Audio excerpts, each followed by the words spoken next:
The alien knew everything about Earth before it ever set foot on the planet. It knew the shape of a human hand. It knew how children walked, how they laughed, how they cried. It had studied 10,000 hours of recorded human life, stolen from broken satellites drifting in the dark. It believed it was ready. It was wrong. On a cold morning in a small town called Fenwick, a school bell rang. Kids poured through the front doors of Fenwick Middle School, backpacks bouncing, breath fogging in the air. And walking among them, calm and quiet, was something that had crossed 900 light years to be there. It wore the body of a 12-year-old girl named Mara Quinn. To every eye, it was Mara. Same brown hair pulled into a ponytail. Same green backpack with a frayed strap. Same small scar above her left eyebrow from a bike fall 2 summers ago. The creature had copied all of it, cell by cell, down to the way Mara chewed the inside of her cheek when she was thinking. But behind those green eyes, something ancient and hungry watched the world. Its true name could not be spoken by a human mouth. In its own language, a language of pressure and heat, it was called a vessel of the silent reach. Its people were the Ithkar, and the Ithkar had a single, simple belief that had made them feared across half the galaxy. Every world was food, every species was prey, and no prey had ever surprised them. The vessel had come to Earth to answer one question. The Ithkar Empire wanted to know if humanity was worth harvesting. Were these creatures dangerous? Were they clever? Or were they soft, weak animals who would fall in a single season of war? The Empire had sent its finest infiltrator to find out. It would live as a human child. It would learn what humans were made of. And when it was done, it would send one signal home. One word: weak or strong. If it sent weak, the fleet would come, and Earth would burn. The vessel expected to send weak within a week. The real Mara Quinn had vanished 11 days ago. She had been walking home from her friend Beth's house when a light came down from the clouds, soft and silver, like moonlight poured into a cup. No one saw it. No one heard a sound. One moment Mara was there, kicking a pebble down the sidewalk. The next, she was gone. The vessel had taken her aboard its tiny cloaked ship, hidden in the woods behind the water tower.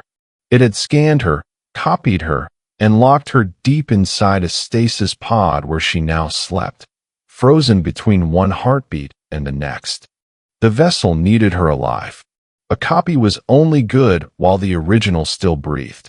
If Mara died, the disguise would begin to rot, and the vessel would be exposed.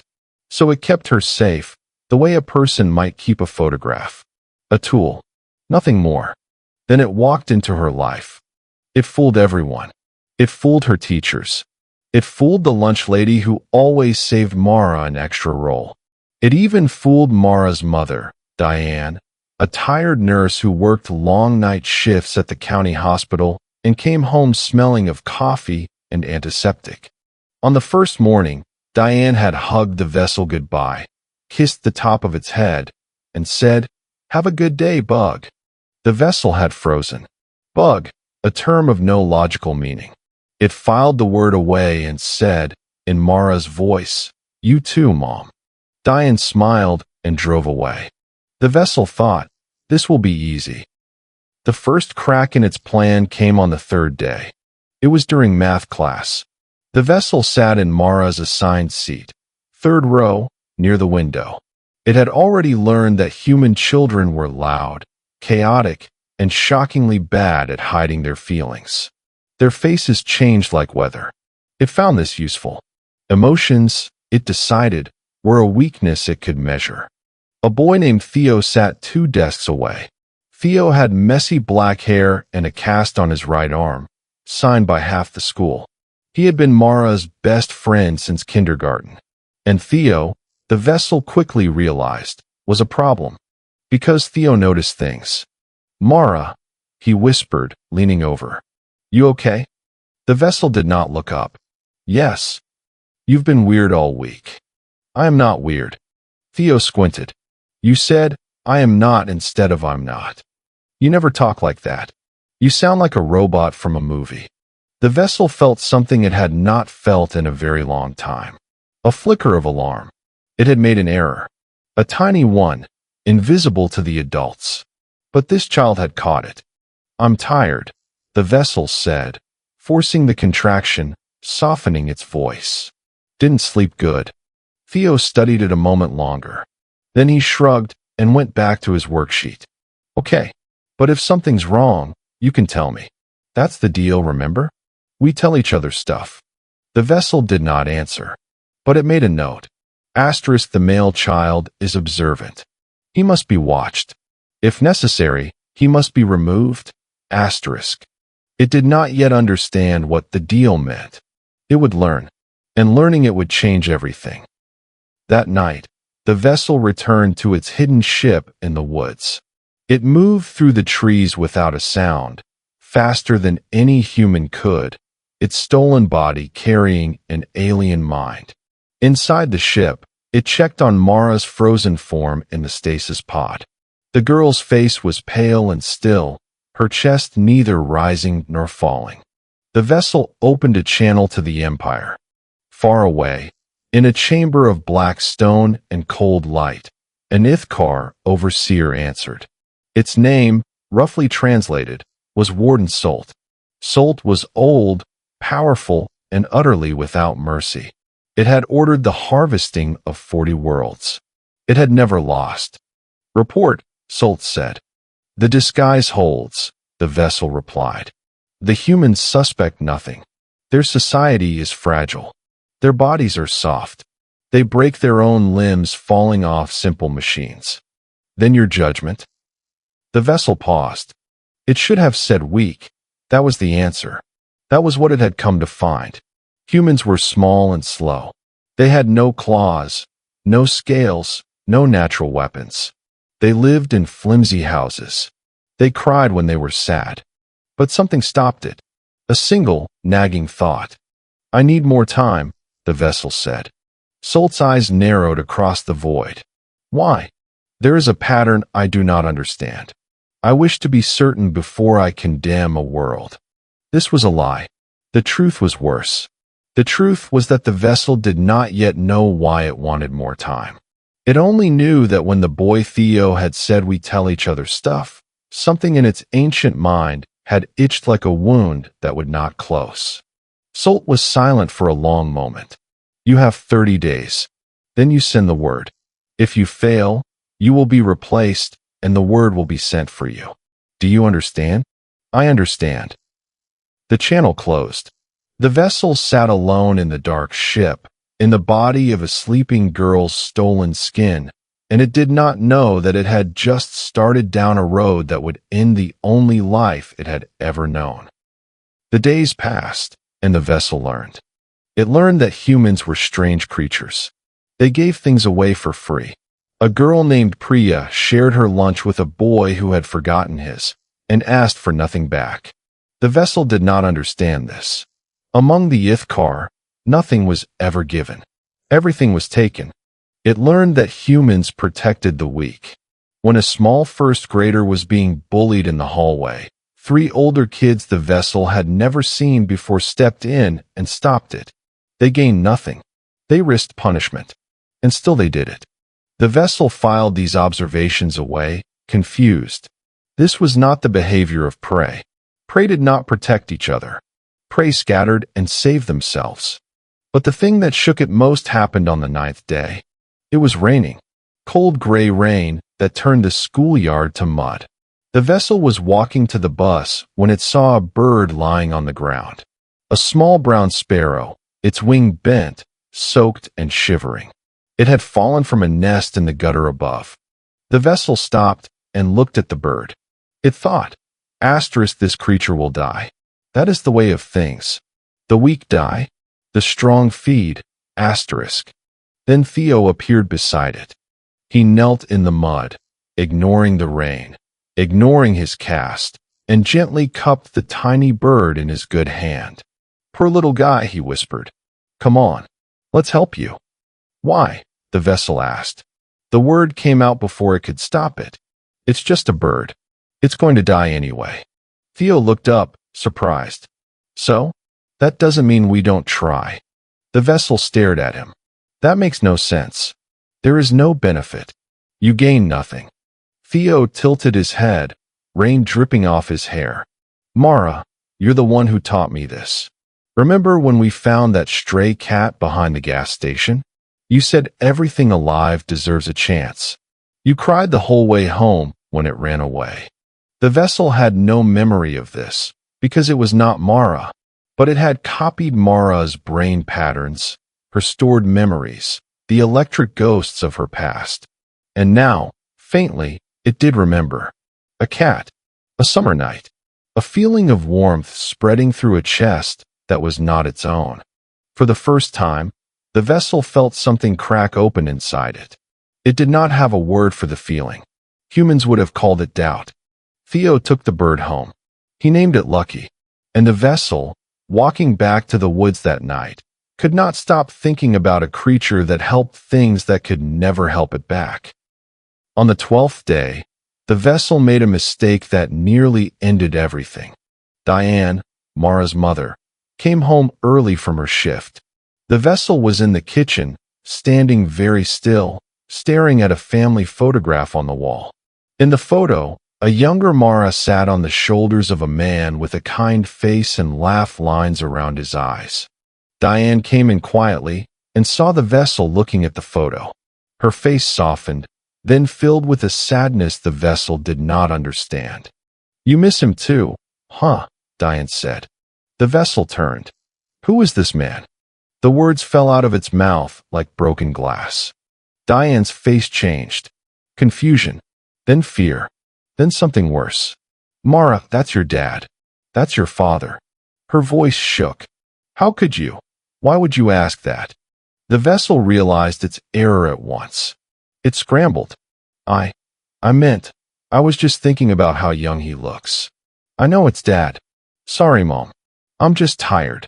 But Diane was already crossing the room, taking the vessel's face in her hands, searching its eyes with a mother's terrible instinct. Baby, Diane whispered. Ever since last week, something's been off with you. You barely eat. You forget things. You look at me like you don't know me. Her eyes filled with tears. Are you sick? Did something happen to you? You can tell me anything. I'm your mom. I would do anything for you. Anything. The vessel stood frozen in the warm kitchen, held in the hands of a woman who loved a child that was not there. And it felt that crack inside it widen. Because in 900 years of harvesting worlds, no one had ever said those words to it. I would do anything for you. The Ithkar did not love. The Ithkar consumed. A mother who loved her young would eat them if food ran short. That was survival. That was strength. But this woman, this soft, tired, breakable human woman, was offering to give up everything for a child. And she meant it. The vessel could read her heartbeat, her breathing, the chemistry of her fear and love flooding through her body. It knew she was not lying. I'm okay, Mom, the vessel said quietly. I promise. I'm just tired. Diane pulled it into a hug. The vessel stood stiff for a moment. Then, slowly, it let its arms rise. It hugged her back. It did not know why. That night, the vessel did not go to the ship right away. It sat on the roof outside Mara's bedroom window, under a sky full of stars, and it thought about the mission. Send the word. Weak. Let the fleet come. Let Earth burn. It had done this before. 40 times. It had walked among doomed peoples and felt nothing. It had watched worlds die and slept soundly after. So why did the thought of this world burning now make its stolen chest feel tight and cold? It looked up at one particular star, far in the west. That was the direction the fleet would come from. Somewhere out there, in the black, the Ithkar war vessels waited for one signal. The vessel opened its hand and looked at it.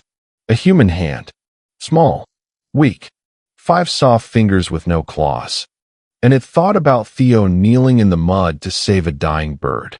It thought about Priya sharing her lunch. It thought about Diane's tears. It thought about a stray cat and a girl who cried the whole way home. This is not weakness, the vessel realized. I have been measuring the wrong thing. It had come looking for claws and armor and weapons. But humanity's strength was not in the body. It was in something the Ithkar had thrown away long ago. So long ago they had forgotten they ever had it. The vessel did not have a name for it yet. Soon it would. On the 15th day, everything changed, because Theo found the ship. Theo had been worried about his best friend for 2 weeks. Mara wasn't Mara anymore. She talked wrong. She forgot things they'd done together. She looked at him sometimes like he was a stranger. And she kept disappearing in the evenings, walking off into the woods behind the water tower and coming back hours later, muddy and silent. So Theo did what any loyal friend would do. He followed her. He trailed the vessel through the trees, staying low, his heart pounding. And he watched, hidden behind a fallen log, as his best friend walked up to what looked like empty air and vanished. Theo's breath caught. He crept closer. He reached out, and his hand touched something cold and smooth and invisible. A wall that wasn't there. He found a seam. He pushed, and a door opened where no door should be. Inside, the ship glowed with pale blue light. And there, in a clear pod against the wall, floating in silver mist, was Mara. The real Mara.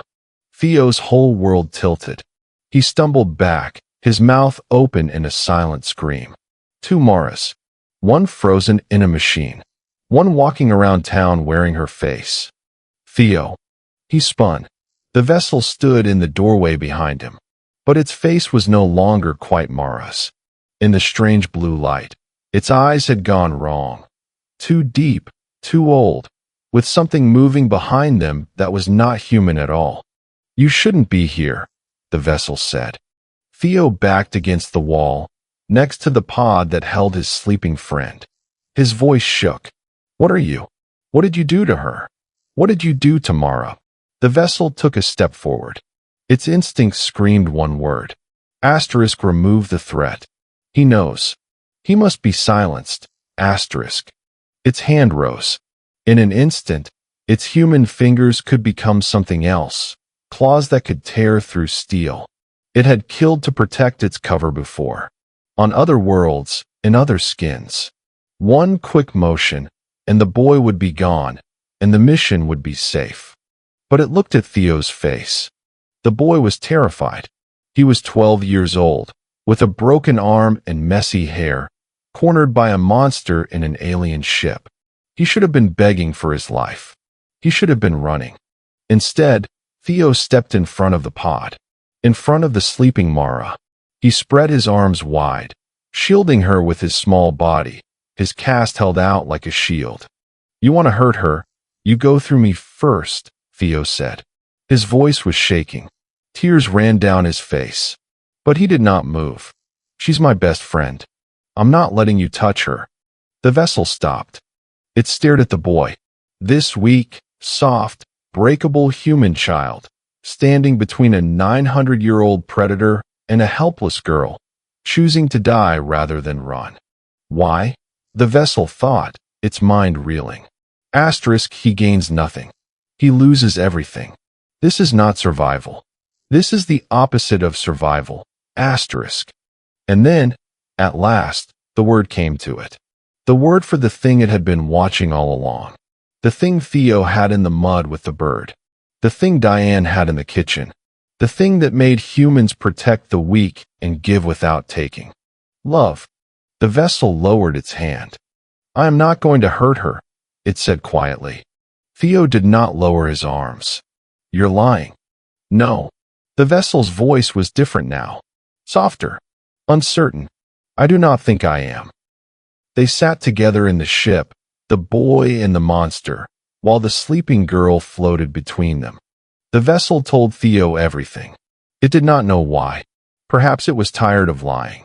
Perhaps it simply needed, for the first time in its long life, to be understood. It told him about the Ithkar, about the harvest, about the 40 dead worlds, about the mission to judge humanity, and the fleet waiting in the dark for a single word. Theo listened, pale and silent, holding Mara's cold pod like it could hear him. So you were going to help them kill everyone, Theo finally said. The whole planet. Everyone I know. My mom. My little sister. You were going to say we were weak and let them burn us. Yes, the vessel admitted. That was the plan. And now? The vessel was quiet for a long time. Outside, the wind moved through the dark trees. Now I do not know, it said.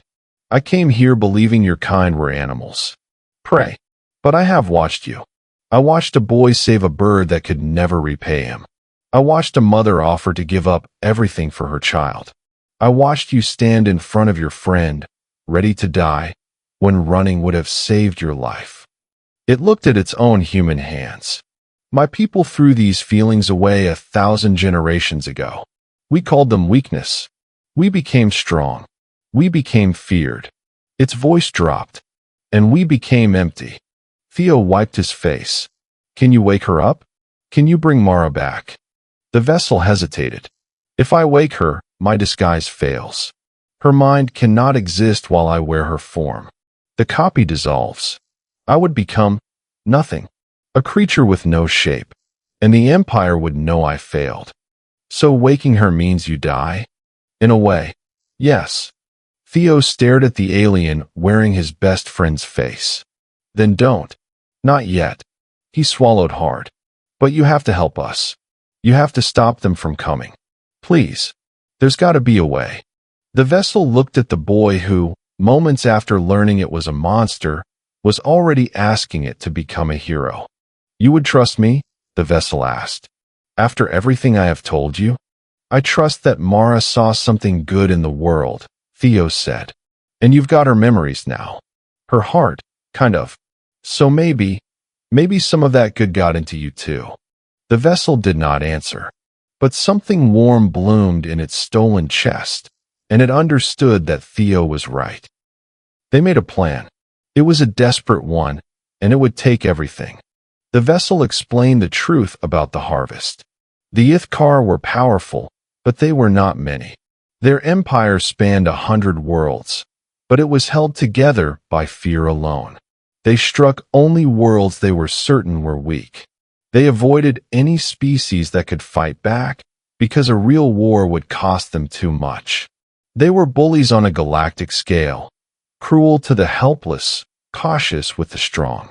So they only attack if they think we're weak, Theo said, thinking hard. Yes. Then we make them think we're strong.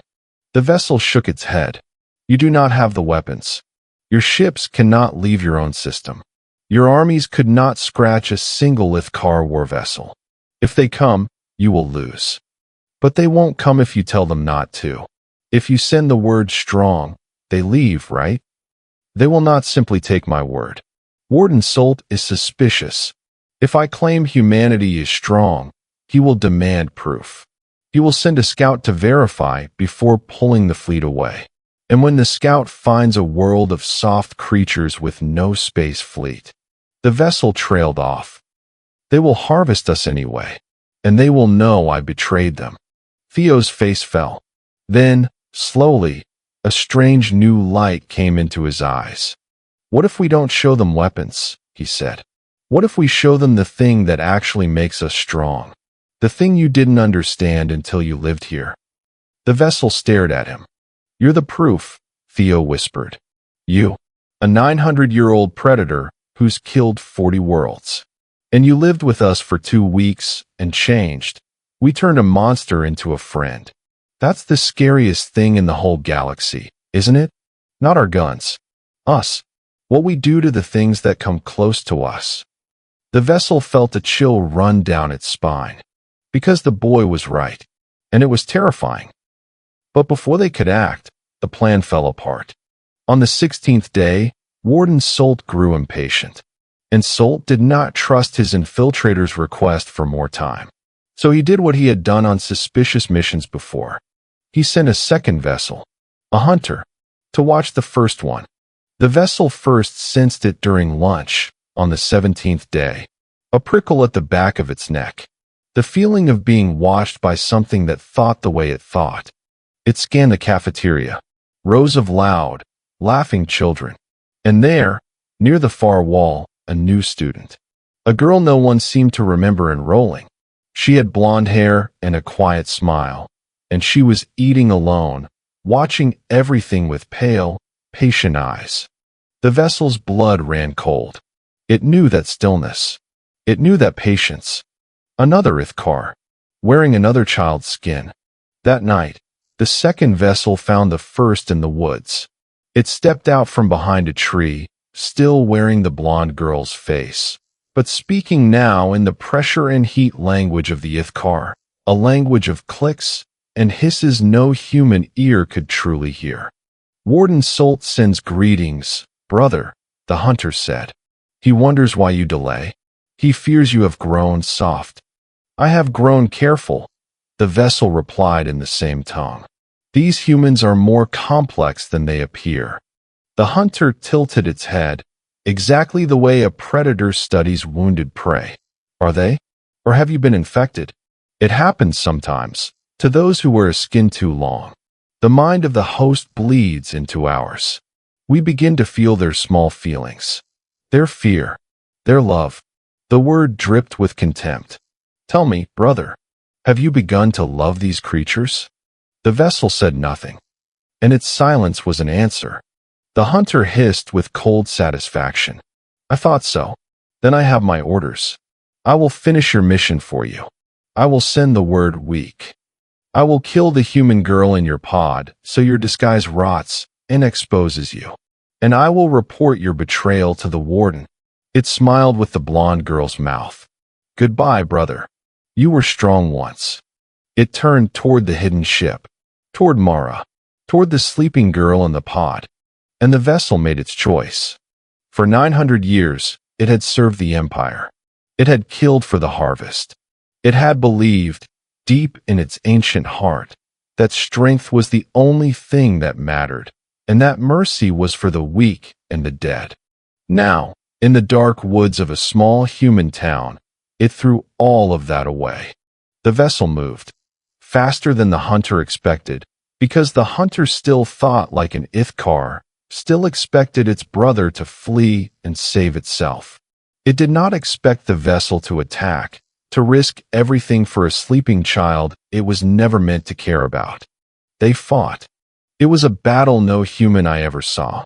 Two creatures wearing the bodies of little girls, tearing through the trees at impossible speed, their stolen forms twisting and shifting as their true natures broke through the human masks.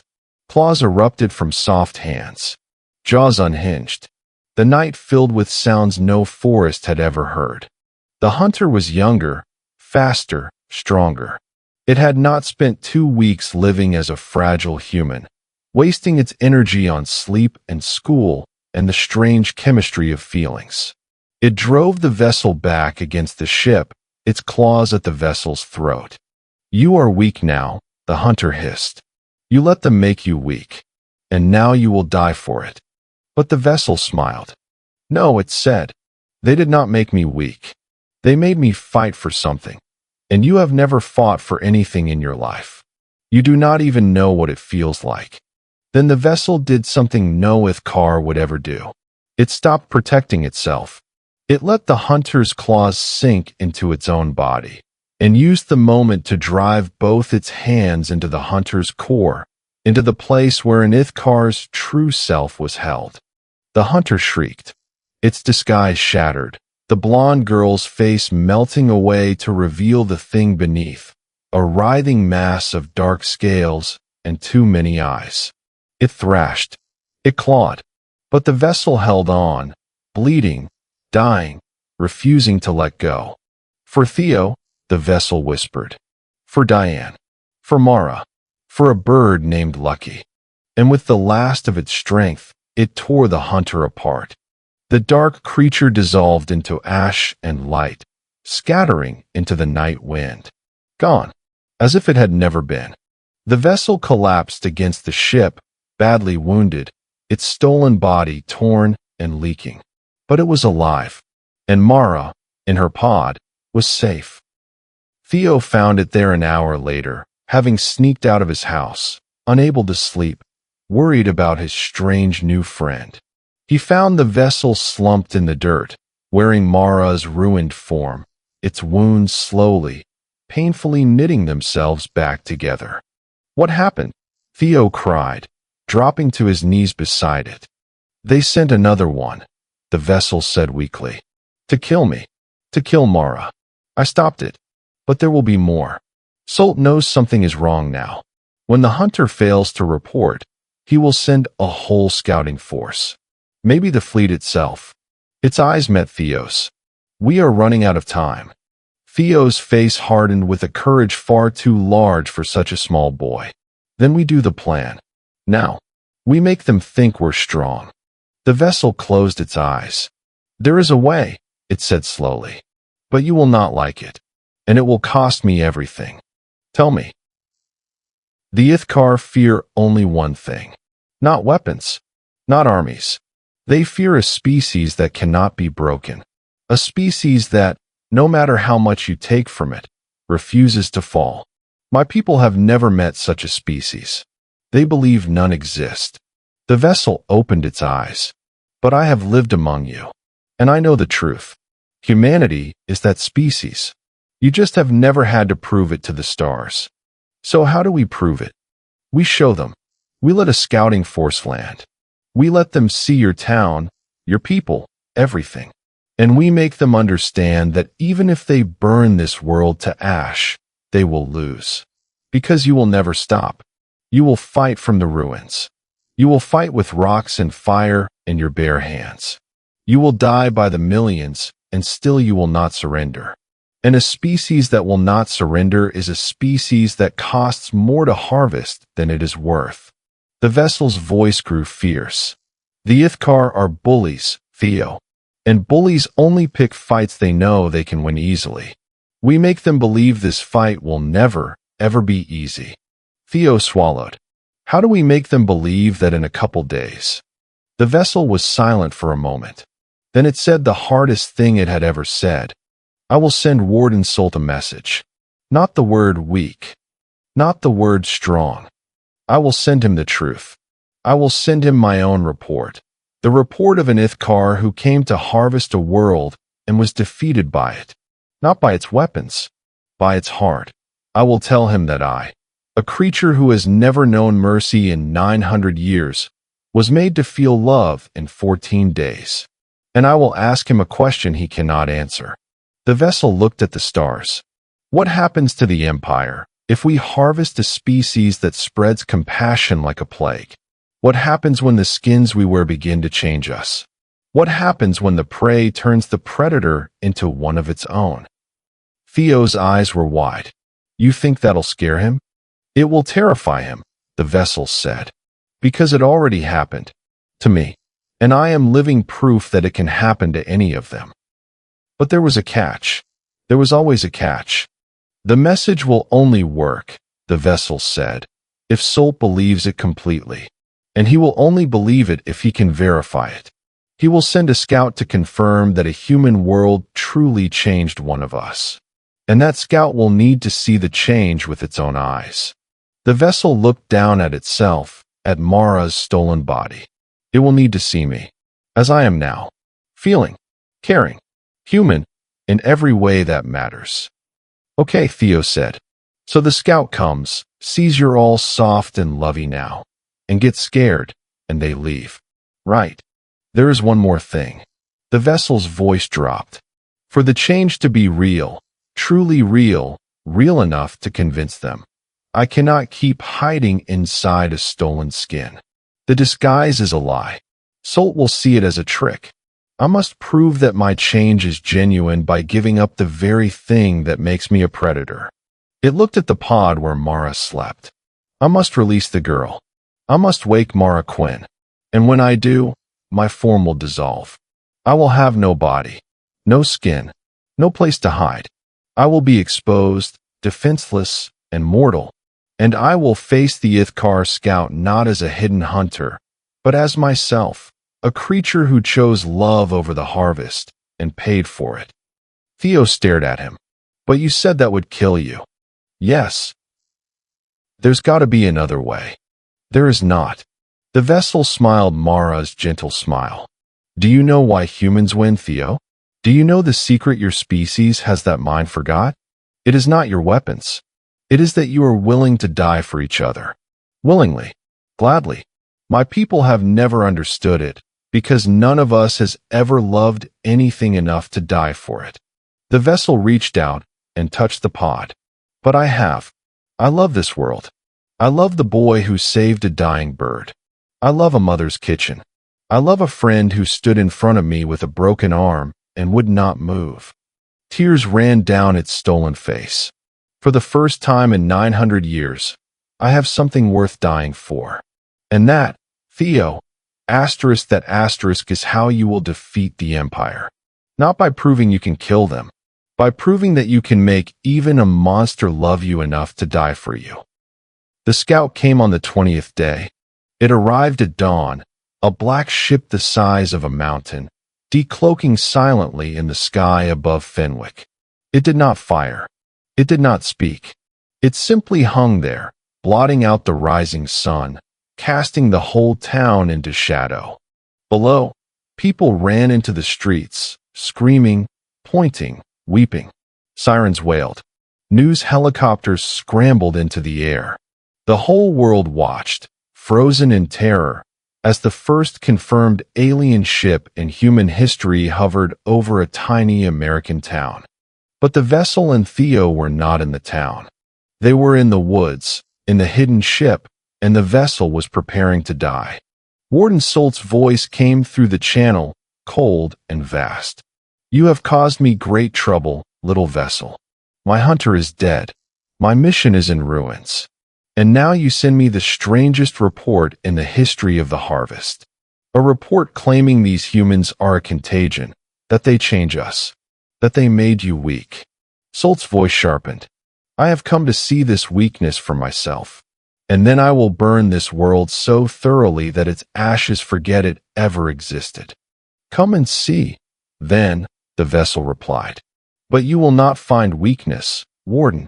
You will find something you have never faced before. And when you understand it, you will run. The scout ship descended, and Warden Solt himself stepped out, for he had come in person. So certain was he of an easy kill. He was enormous, a towering nightmare of black scales and cold fire, a creature that had ended 40 civilizations. He strode into the woods, and the trees withered where he passed. The vessel walked out to meet him, still wearing Mara's small body. And beside it walked Theo, just a boy, 12 years old, with a broken arm and messy hair, standing before a god of death. This is your proof. Solt sneered, looking down at them. A child? You would defend this world with a child. No, the vessel said. I would defend it by showing you what the child does. And then the vessel turned to Theo. It is time. Theo's face crumpled. I don't want you to do this. I know. There has to be another way. Please. You're my friend now. Theo's voice broke. You saved Mara. You saved all of us. I don't want you to die. The vessel knelt down in front of the boy, in Mara's body, and put its small hands on his shoulders. Listen to me. You taught me the most important thing in the universe. You taught me that a life spent taking is empty, and a life given for others is full. I have taken for 900 years, Theo. Let me give, just once before the end. Let me give my life so this world can live. It is the only good thing I have ever done. Do not take it from me. Theo threw his arms around the vessel and sobbed. The vessel held him, and for a moment, the ancient predator and the human boy were simply two friends saying goodbye. Watch, Warden Solt, the vessel said over Theo's shoulder. Watch what these creatures do, and understand what you would be harvesting. Then the vessel let go of Theo, walked to the pod, and pressed its hand against the glass. Wake up, Mara Quinn, it whispered. Your friend is waiting for you. Your mother is waiting for you. It's time to go home." The pod hissed open. Silver mist poured out, and the vessel's stolen body began to dissolve. Mara's hair, Mara's face, Mara's small hands, melting away like sand in water, revealing for one final moment the true form beneath. A creature of dark scales and deep, ancient eyes, wounded and weary and, at the very last, at peace. Warden Salt watched, and for the first time in his endless life, he did not understand what he was seeing. He watched a member of his own kind, a vessel, a predator, a harvester of worlds, willingly destroy itself to save a single human girl. He watched it smile as it died. He watched a human boy weep over the ashes of a monster as if it had been his brother. And then he watched something that broke him. Because the real Mara Quinn awoke. She sat up, gasping, confused, remembering nothing but a silver light on the sidewalk. And when she saw Theo, she cried out his name and reached for him, and he caught her and held her, and the two children clung to each other in the ashes of the thing that had died to bring them back together. But that was not what broke Warden Salt. What broke him was this. As Mara held Theo, as she looked around at the alien ship and the towering monster and the drifting ash of the creature that had worn her face, she did not scream in hatred. She did not curse the thing that had taken her life for 19 days. She looked at the ashes, and Theo told her, in a rush of tears, what the creature had done, how it had come to destroy them, and changed, and saved Mara, and given its life for a whole world. And Mara Quinn, 12 years old, having just woken from a nightmare, walked over to the ashes of the monster that had stolen her body, knelt down, and whispered, "Thank you. I forgive you. I hope you found what you were looking for." Warden Salt staggered back. Because in 40 harvested worlds, in 900 years of war, he had taken everything from countless species, their lives, their homes, their futures, and not one, not a single one, had ever forgiven him. He looked at the two children, at the ashes, at the impossible thing he had witnessed, and a terror unlike any he had ever known crept into his ancient heart. "What are you?" Salt whispered. Theo stood up, holding Mara's hand, and faced the monster that could crush him in an instant. His voice shook, but he did not back down. "We're humans," Theo said, "and you can burn our whole planet. You can kill every single one of us. But you'll never win. Because we'll fight you from the ashes. We'll fight you with our bare hands. We'll die and die and die, and we'll never stop, because that's what we do for each other." He wiped his tears. "And even if you kill us all, some of us will forgive you. Some of us will love you anyway. And that's the thing you can never destroy. That's the thing that beat your friend. And it'll beat you too." Salt stood frozen. He thought of the vessel, strong, proud, deadly, reduced to willing ash by 14 days among these creatures. He thought of what would happen if he sent an army of vessels to harvest this world. How many of them would wear human skins? How many would live in human homes, feel human love, and change, just as the first one had? How many of his soldiers would turn, one by one, until his whole army was infected with the thing these humans carried like a disease? Compassion, loyalty, forgiveness, love. To the Ithkar, they were not virtues. They were a weapon, the deadliest weapon in the galaxy. A weapon that did not kill the body. It killed the emptiness inside, and once it took root, there was no cure. Warden Salt understood, at last, that humanity was the one thing the Ithkar could never harvest. Because you cannot harvest a species that turns its predators into its children. Salt did not attack. He could not. He backed away from the two children, and for the first time in his existence, the harvester of worlds felt afraid. "This world," he said slowly, "is under my protection now." Theo and Mara stared at him. "Not out of mercy," Salt said quickly, his ancient pride bristling. Out of quarantine, your kind is a contagion. If the Empire harvests you, you will infect us from within, world by world, skin by skin, until nothing remains of what we are. So I will do the only safe thing. I will seal this system. I will mark it forbidden. No Ithkar will ever come here again. And I will tell the Empire that this world is poison, that to touch humanity is to lose your soul. He turned to leave, then paused, looking back at the ashes of the vessel one final time. Your friend, he said, and something strange moved through his cold voice. Something that might, in another creature, have been grief. It was the finest of us, and your world unmated in 14 days. He was quiet a moment. Perhaps that is not the tragedy I once would have called it. And then Warden Solt boarded his ship and rose into the sky, and the great black shadow lifted from the town of Fenwick, and the sun came pouring back over the world. The fleet never came. It never would. Across the stars, the word went out among the Ithkar, whispered from world to world in a language of pressure and heat. Asterisk, do not touch the humans. They will not break. They will change you. Stay away. Asterisk.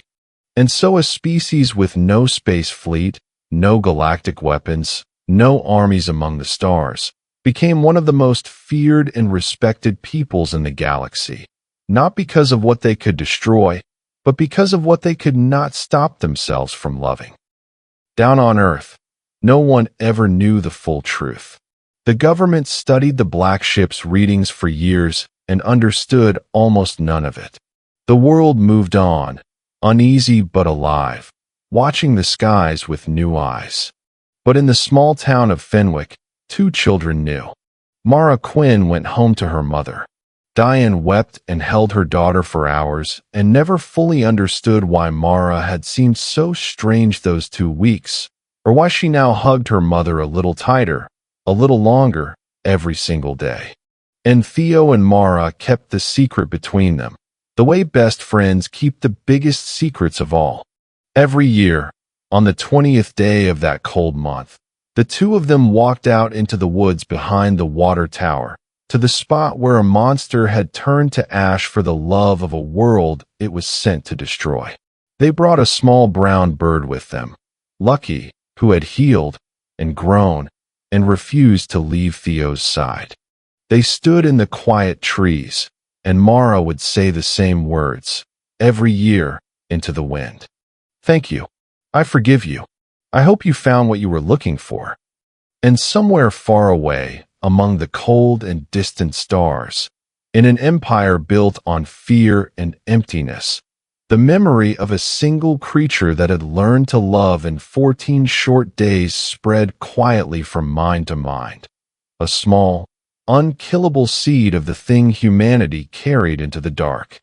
The predator had come to Earth to wear a little girl's skin and judge whether her whole species deserved to live. It found its answer. And in the end, the Deathworld it discovered was not the one made of claws and armor and weapons that the Ithkar had feared for 1,000 years. It was the one small blue world where a boy knelt in the mud to save a dying bird, and where even a monster, given 14 days of kindness, chose to become something worth remembering.